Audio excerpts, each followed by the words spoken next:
Nas próximas horas, o furacão Irma deve chegar ao estado da Flórida, nos Estados Unidos. O governo já decretou o fechamento de 2 usinas nucleares e até da Disneylândia.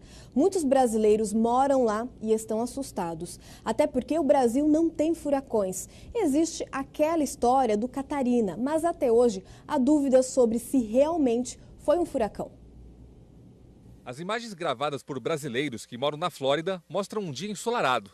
Nem parece que o furacão mais forte dos últimos 13 anos está prestes a atingir o estado norte-americano. O governador da Flórida, Rick Scott, declarou estado de emergência desde a última segunda-feira. Os supermercados ficaram com prateleiras vazias e filas de carros se formaram nos postos de combustíveis. Olha, é uma sensação muito ruim. É muito ruim, é horrível. Ainda mais pra gente, brasileira, a gente não está acostumado com isso, não. Esse já é o terceiro furacão que eu passo. O do ano passado, eu assustei, mas ele desviou. Então a gente está esperando que ele desvie também, né? Essa é a nossa esperança, que ele desvie. Mas mesmo assim, eu tô com medo, sim.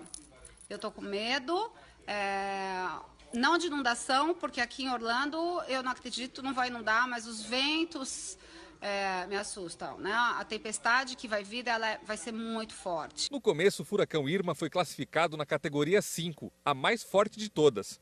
Os ventos chegaram a mais de 300 km por hora. No Caribe, ruas e avenidas ficaram alagadas. Na Flórida, os moradores estão preparados para o fenômeno. Nós vamos ficar no nosso apartamento mesmo, mas tem alguns abrigos próximos e nós já estamos preparados. A região dos Estados Unidos é conhecida como Rota de Furacões. Quase todos os anos começa uma nova temporada. E segundo a meteorologista Bianca Lobo, eles se formam no Oceano Atlântico, em uma área onde as águas atingem temperaturas superiores a 27 graus. Por que um furacão dessa magnitude não atinge o Brasil?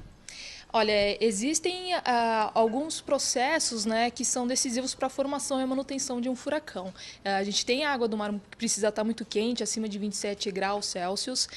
A gente precisa também que os ventos não mudem tanto de direção e intensidade conforme você vai subindo na atmosfera, né, conforme vai ficando mais alto. E também tem uma força, né, que existe, que a gente chama de força de Coriolis. Ela também precisa existir para que esse sistema se forme.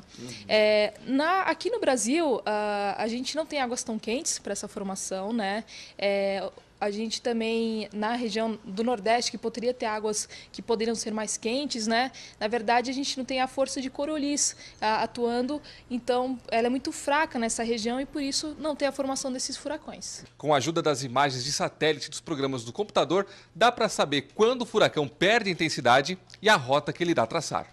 Já dá para prever, por exemplo, que o furacão deve acabar entre segunda e terça-feira. Ele vai chegar no sul da Flórida ainda como categoria 4. Conforme ele avança sobre o continente, ele vai perdendo intensidade. Então, chega na Flórida no sábado de manhã e aí no domingo ele já está como categoria 2. E a tendência é que nos dias subsequentes, por ele estar em cima do continente, já não tem mais água quente para alimentar ele vai caindo de intensidade e aí ele volta, né? Então ele vai de furacão. Ele vai passar por uma tempestade tropical e aí depois depressão tropical e depois é que ele vai morrer.